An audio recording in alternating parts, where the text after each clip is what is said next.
Hello dear students, today we're going to learn about expanding triple brackets. That's the higher questions. So normally they put for grade 7 onward questions. So let's see how we're going to do that. So we're going to choose two brackets first and then we're going to multiply with the third one. Let's use the first two brackets using the FOIL method again. We're going to multiply these two first. So x times x would be x squares.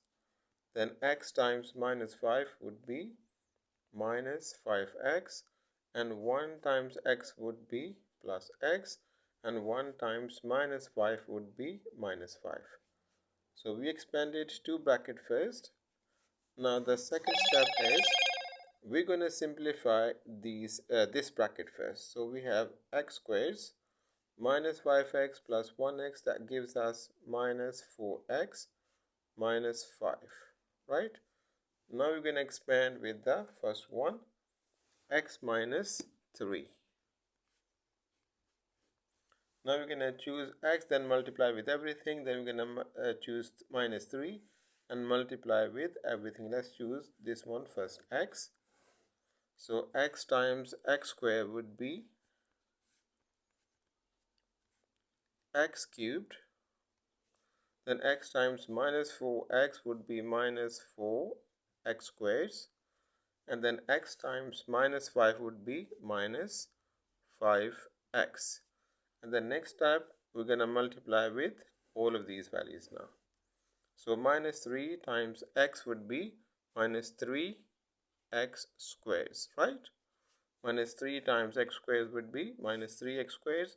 Then minus 3 times by minus 4x will be, so minus 3 times by minus 4 will be plus 3 times 4 is 12, and we have only 1x, we're going to add 1x, right? Then the next one, minus 3 times by minus 5, so minus times minus becomes plus, and 3 times 5 is 15. Now we're going to simplify again.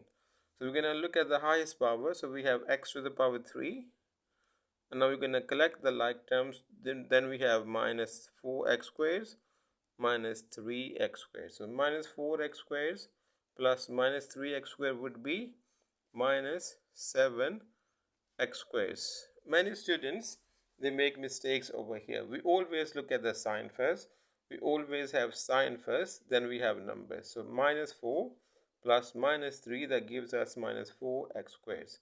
Now we're going to look at the x values. So we have minus 5x plus 12x. So plus 12 minus 5 means 12 take away 5 is plus 7x, and then we have left with only one constant value, which is 15. Now I'm going to give you one question to try by yourself. So let's see, we have this question, x plus 2 multiplied by x minus 3, and then we have x plus 4. Try it by yourself, and if you have any problem, just write it down in the comments, okay? And if you have any question, don't forget to subscribe my channel and give me your feedback as well. Thank you very much.